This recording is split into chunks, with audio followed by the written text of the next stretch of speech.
1월 효과라고 하죠. 연초까지 제너럴 이펙트라고 많이 얘기를 하는데 이 구간에 나타나는 현상들을 이제 산타렐리 많이 얘기를 하는데 충분한 가능성 여전히 남아있다로 지금은 상승에 대한 피로감에서 쉬는 구간입니다. 주식 투자자의 숙명은 기다림이라고 합니다. 흐름의 반전이라고 할 때 우리가 어떤 지점을 이제 추세 반전의 지점이라고 해석을 하냐면 자, 일단 네. 제가 말씀드렸지만 네. 요즘 계속 외국인의 매도가 이어지면서 네. 다시 우리 시장이 좀 하락으로 가는 거 아니냐에 대한 불안감. 예. 그래도 이 정도 빠졌으면 나스닥이 좀 반등해 주지 않을까 했는데 역시 또 급락을 했어요. 네. 어떻게 봐야 됩니까, 시장? 그 미국 시장에서 오늘 주요하게 나왔던 두 가지 키워드가 있습니다. 우크라이나의 그 러시아 드론 공격 하나 있었고요. 두 번째는 긴축 얘기가 있었죠.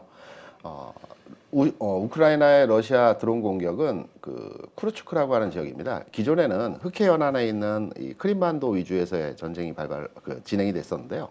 이 윗부분, 그러니까 러시아 모스크바와 가까운 쪽에 있어서 드론 공격이 있었기 때문에 장 초반에 우리 시간으로 한 저녁 9시쯤에 이 기사가 유포가 되면서 시장이 하락으로 전환했고요. 장중에 이제 긴축 얘기가 시장에 돌면서 시장이 추가로 기술 중심에서 하락이 나왔는데요. 긴축에 대해서 우리가 좀 더 깊이 있게 한번 살펴봐야 됩니다.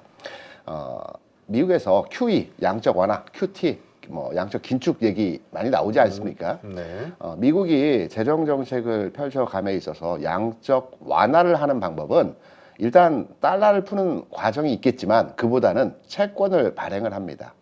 그 패드가 양적 완화 시에는 그 채권을 발행을 해서 그 기관들을 대상으로 해서 이제 그 수요 측에서 이제 그 매수를 받죠. 대략 한 기관이 요구하는 물량의 한 3배 정도를 발행을 합니다. 그래서 기관이 참여한 물량을 이제 매각을 하고요. 나머지 물량에 대해서는 패드가 보유를 합니다. 그리고 보유한 양만큼 재무부의 허가를 받아서 달러를 발행합니다. 그 양만큼. 그리고 이 달러를 발행한 달러는 미국의 그 기업들, 회사들에 대해서는 회사채, 은행에 대해서는 은행채를 사줍니다. 그리고 개인에 대해서는 재난지원금 형태로 돈을 지원을 하고요.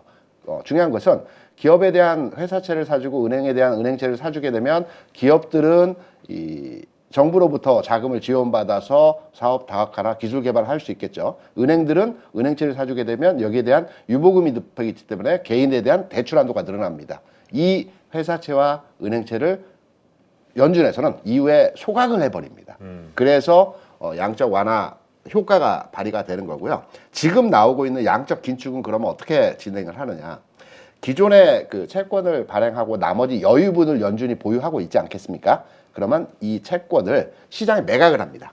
매각을 해서 달러를 걷어들이는 과정이 양적 긴축이라고 하는 것입니다. 그러면 여기서 잘 들여다봐야 될 게 연준에서 채권을 시장에 매각을 하게 되면 주요한 상품이 이제 10년물 그 미국 국채이거든요. 국채 가격이 올라가야 돼, 금리가 올라가야 되거든요. 왜냐하면 많은 물량에 대한 채권을 가지고 있기 때문에 이 채권을 시장에 매각을 하면 높은 가격으로 매각을 계속 해야 되는 상황인 것이고 그렇게 되면 금리가 올라가야 됩니다. 그러면 시장을 바라볼 때 오늘 미국 시장이 많이 빠졌습니다. 2% 정도 하락을 했는데요.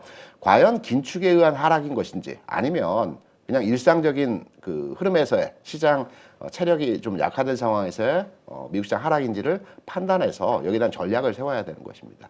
그러면 미국 시장 동향, 글로벌 금융시장의 동향이 어떻게 진행이 됐는지 양적 긴축, 완화 이 내용 기본적인 틀을 잡아드리고 흐름에 대한 오늘 분위기 한번 살펴보도록 하겠습니다. 네. 전체 그 글로벌 시장에서의 움직임에 있었던 대부분의 상품의 움직임은 그 주식 시장을 제외한 나머지 시장 큰 변동이 없었다라고 해석을 하고 있습니다.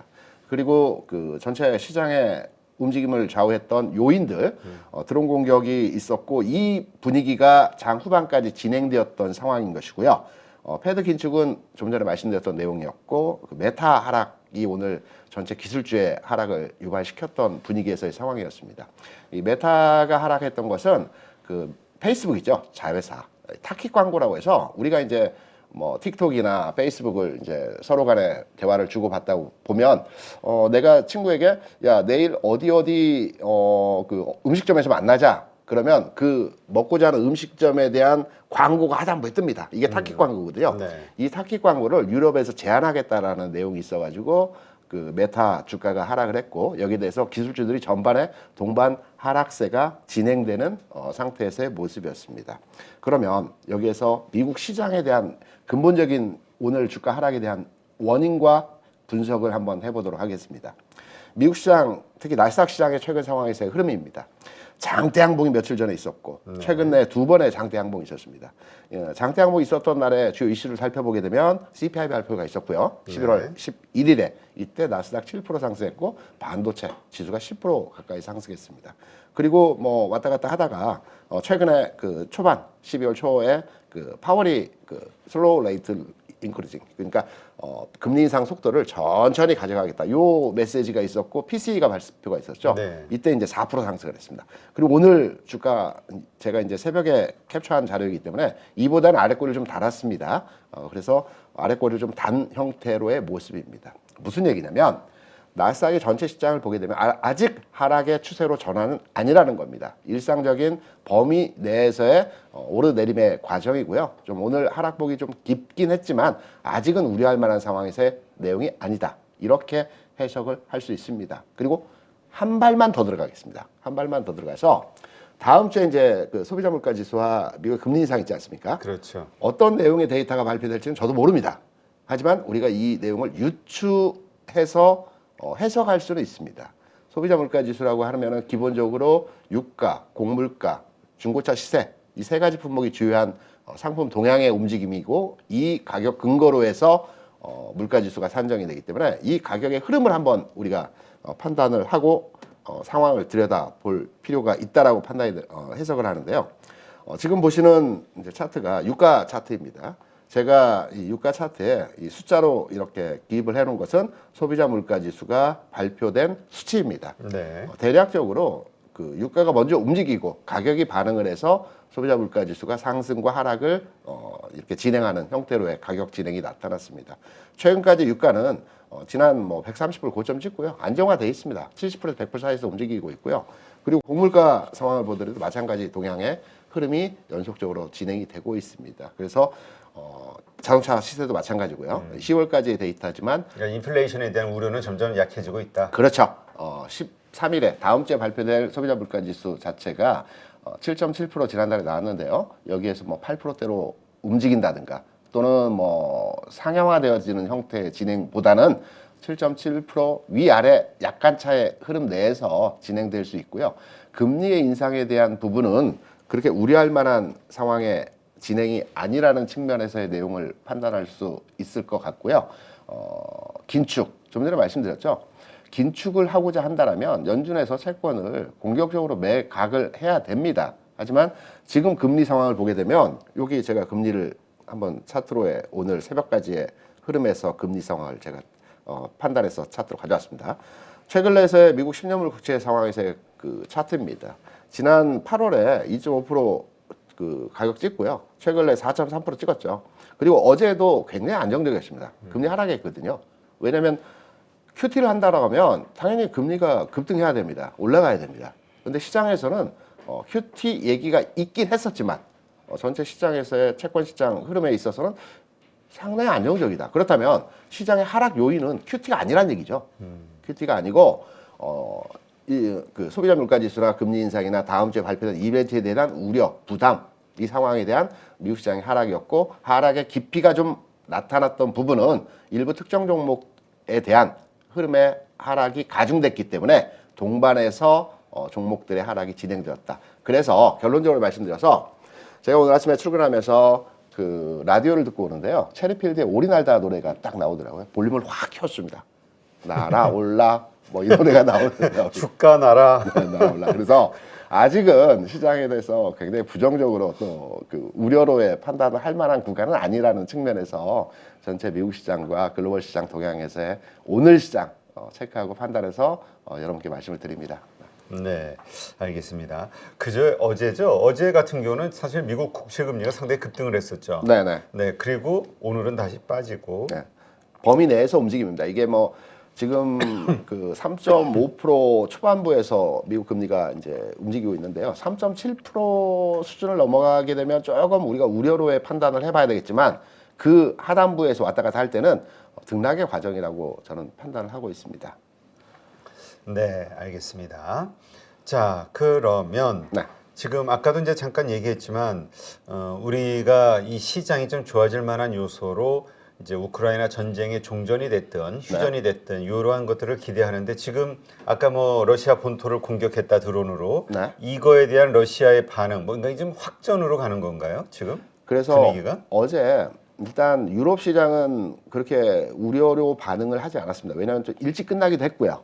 시장에서 이 내용이 나왔을 때는 거의 종가 수준의 상황이었기 때문에 유럽 증시를 오늘 마감했을 때 약간 그 약보합 이 정도 수준에서 마감을 했는데요.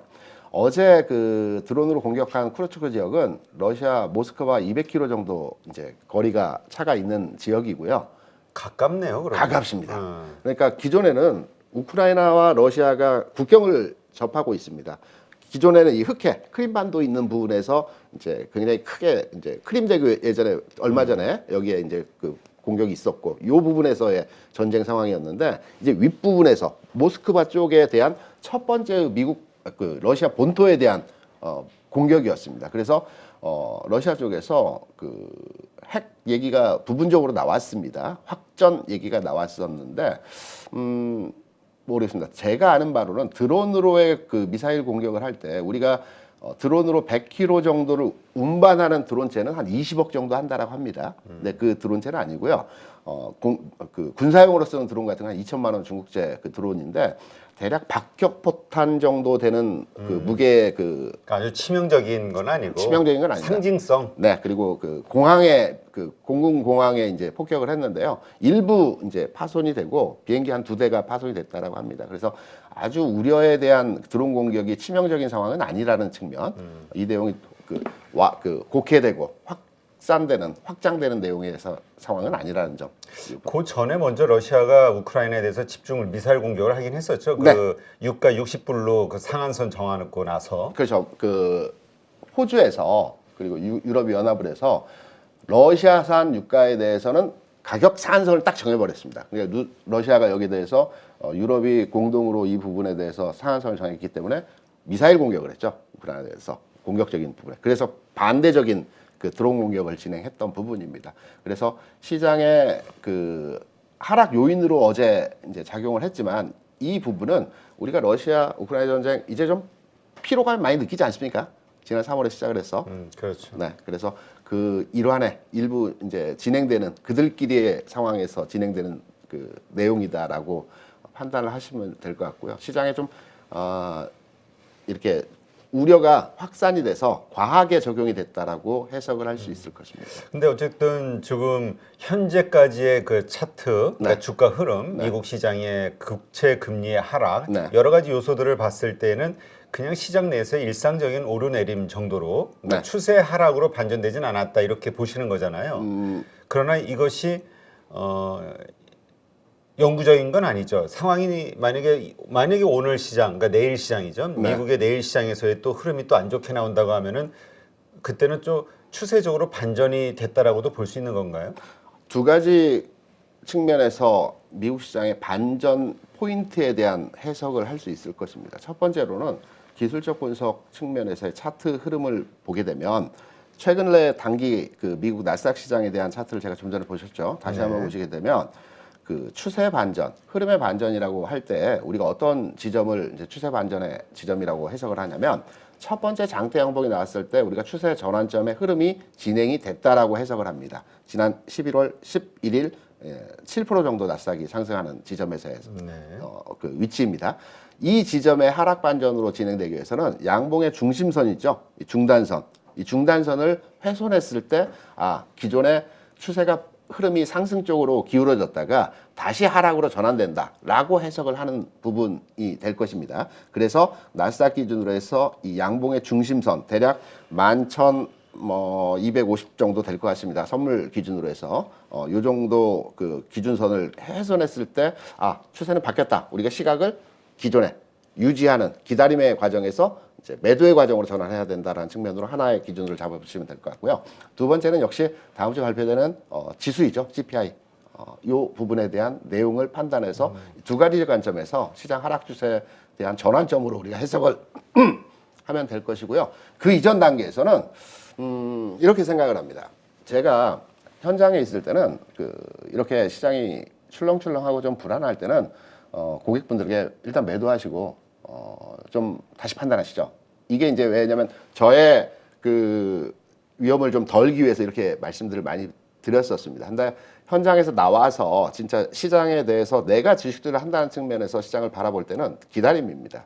그 시장에서 이런 말이 있죠. 종교인들의 숙명, 그러니까 버티고 이겨내고 극복해야 되는 게 숙명이라고 한다면 종교인들은 새벽 기도와 새벽 예불이라고 합니다. 새벽 기도, 기도 매매. 네. 그 월드컵이 지금 한창이지만 운동선수들은 부상이랍니다. 그렇죠. 부상을 이겨내고 극복해야지만이 내가 월등한 월드스타가 되는 것이고요. 주식 투자자의 숙명은 기다림이라고 합니다. 그래서 주가가 왔다 갔다 흔들흔들 어려움이 지금 많이 진행이 되고 있습니다. 근데 주식을 팔고 사고 하는 구간이라고 판단하기보다는 추세가 반전됐을 때는 뭐 불가피하게 매도를 해야 되겠지만 그 이전 단계에서는 좀 가지고 가는 전략으로서의 대응이 어떠할까. 우리 주식 투자의 기다림, 숙명, 극복해야 되는 과정이라고 저는 판단하고 있습니다. 네. 아, 숙명이라 그러니까 괜히 앞날에 험난하게 뭐가 막 울퉁불퉁 기다리고 있을 것 같은. 네. 숙명이라는 단어가 참 아주 어려운 단어인데, 그렇죠. 어려우니까 그 지키기가 어려운 거죠. 극복해야 되는 단어이기도 하죠. 네. 네. 자, 그런데 일단 미국 시장에 대해서 우리가 그렇게 이해를 해요. 그런데 네네. 한국 시장으로 돌아오면 네. 사실 그동안 미국 시장보다도 오히려 흐름이 좋았단 말이에요. 코스피 중심으로. 좋았죠. 그거에는 또 이제 외국인들의 매수가 좀 뒷받침이 됐던 거고. 그렇죠. 근데 요 최근 여러 날 계속해서 외국인의 매도가 상당한 규모로 쏟아지고 있단 말이죠. 네. 하락을 하고 있고. 네. 그렇다면 한국 시장은 추세 반전된 거 아니냐? 이거에 대한 고민이 있을 수밖에 없어요. 전혀 아닙니다. 그렇게 생각하시는 이유. 전혀 아니고요. 국내 시장이 한 2,150포인트, 2,500까지 350포인트 상승을 했습니다. 지금 일부 조정을 받고 있습니다. 2,400 근처에서 왔다 갔다 하고 있는데요. 이렇게 한번 판단을 해보시기 바랍니다. 주가가 연일해서 매일매일 상승하면 좋겠지만 그런 장은 없습니다. 오르고 내림을 반복하는 과정에서 우상향하는 게 일반적인 상승장의 형태이죠. 그러면 지금은 상승에 대한 피로감에서 쉬는 구간입니다. 쉬는 구간이고요. 여러분 이제 댁에서 오늘 시간이 되시면 차트를 한번 살짝 들여다보시기 바랍니다. 60일 이동평균선과 20일 이동평균선이 중간에 주가가 가두어져 있습니다. 통상적으로 주가가 상승하는 과정에서 1단계 상승 이후에 쉬는 과정에서 이 가두어진 상태에서 가두리 시장이 어느 정도 유지된 이후에 주가 상방 턴하는 과정에서의 모습이 많이 나타나거든요. 상방 턴의 과정에서의 이슈는 뭐 여러 가지 이슈 우리가 부정적인 내용에서의 시장만 지금 현재 판단하고 있지만 긍정의 이슈를 들여다보게 되면 긍정적인 내용들도 많습니다. 연말 윈도우 드레싱도 있죠. 기관들이 장부가 현실화를 위해서 연말 기간에 이제 주식을 사들이는 형태로 진행이 될 수 있고요. 중국 시장 어떻습니까? 중국 시장은 최근 상황 하에서 위드 코로나 등등의 여러 가지 내용이 있기도 하지만 기본적으로 중국 경기가 GDP 성장률 측면에서 1분기 4.8% 그리고 봉쇄령 있으면서 0.4% 그리고 지난 3분기에 3.9% 성장을 하면서 이번 분기에도 성장이 예상되고 있습니다. 그리고 여기에 이제 시진핑 체제 완전히 확고히 정립이 됐고요. 장처민 주석이 사망을 하면서 그리고 미국의 국무장관이 내년 초에 방중을 합니다. 이런 과정에서 중국 경기가 살아나는 국면이 국내 주시장에 영향을 줄 수 있는 부분 상당히 긍정적인 요소로 해석을 할 수 있는 부분들 이런 그 복합적인 내용의 또 호재적인 이슈가 시장에 아직은 부각이 되지가 않고 있지만 어느 정도 시장이 안정이 되고 상승으로 다시 전환될 때는 이 이슈가 강하게 시장에 활용되고 적용될 수가 있다는 부분. 지금은 미국 시장만 들여다보기 때문에 우리가 미국 시장 빠져서 오늘 팔아야 되는 거 아닌가라고 많이 판단하시는데요. 특히 이번 주는 만기 있습니다. 12월물 내일 만기죠. 네. 옵션 선물 만기입니다. 그러니까 12월물 같은 경우는 시장을 굉장히 가두어 놓는 형태가 굉장히 강합니다. 왜냐하면 배당락 지수가 다음 월물에는 적용이 되기 때문에 관련해서 지수를 가두어주고 많은 물량에 대해서 이전을 시키는 상황이기 때문에 이번 만기 내일 진행되는 이 선물옵션 만기 상황도 우리가 지금 현재 접해 있기 때문에 시장은 미국 시장과 연동해서 그대로의 흐름이 나타난다라고만 판단할 수는 없는 오늘장 상황. 오히려 주가 빠졌을 때 들어올리는 상황도 나타날 수 있다. 이렇게 접근할 수 있는 부분이라고 생각합니다. 지금 우리 댓글창에 이런 말이 올라왔어요. 네. 그러니까 지금 주가가 상승하기 어렵다라고 생각하시는 분들이 여러 분 계시는데 네. 그 이유로 지금 기술적 분석으로 봤을 때 코스피도 그렇고 코스닥도 그렇고 쌍봉 나오지 않았냐. 그리고 그 다음에 나오는 또 적산병. 이것이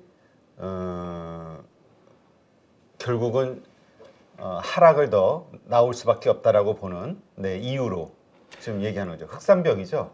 첫 번째, 쌍봉이라고 말씀하시죠. 그러니까 최근래 단기 구간에서의 그 2,500 근처에서의 봉 두 개입니다. 근데 우리가 보통 쌍봉 하는데요. 쌍봉의 기준점, 쌍바닥의 기준점은 그 고점과 고점이 한 달에서 한 달 반 정도의 기간차를 두어야지만이 이게 쌍봉으로 적합한 적용을 하는 것입니다. 너무 짧습니다, 구간이. 이 쌍봉은 제대로 된 쌍봉이라고 볼 수 없고요. 기간차, 우리가 바닥에서 올라올 때 지난 2160, 2150 구간에서 바닥을 찍을 때도 한 달에서 한 달 반 기간을 두고 저점 두 번을 적용됐거든요. 한 달에서 한 달 반 적용을 준다는 것은 그만큼 매물 소화를 한다는 얘기거든요. 지금과 같이 한 2주간의 기간차를 두고 쌍봉을 나타나는 쌍봉은 쌍봉이 아닙니다. 이 부분은 기술적 분석을 우리가 그 해석을 할 때. 그래서 최근에 나타난 얼마 전에 나타난 이 봉 두 개는 쌍봉의 과정이 아니고요. 일상적인 주가 흐름에서의 과정인 부분이고, 그리고 적산병 같은 경우는 단기 음봉 세 개가 크게 나타났습니다. 일상적으로. 근데 지금의 적산병 하락 추세로의 적산병이라기보다는 하단부의 지지선 라인이 굉장히 강하기 때문에 이건 좀 더 지켜봐야 됩니다. 적산병으로 확인이 되는 과정이 진행이 될지에 대해서는. 그래서 완벽하게 하락 추세로 전환이 되지 않았다. 이 부분으로 아직까지는 시장에 대한 해석을 하시는 게 저 개인적으로는 유효하다라고 판단을 하고 있습니다. 이게 참 우리 흑산병이죠 이게. 아, 맞습니다.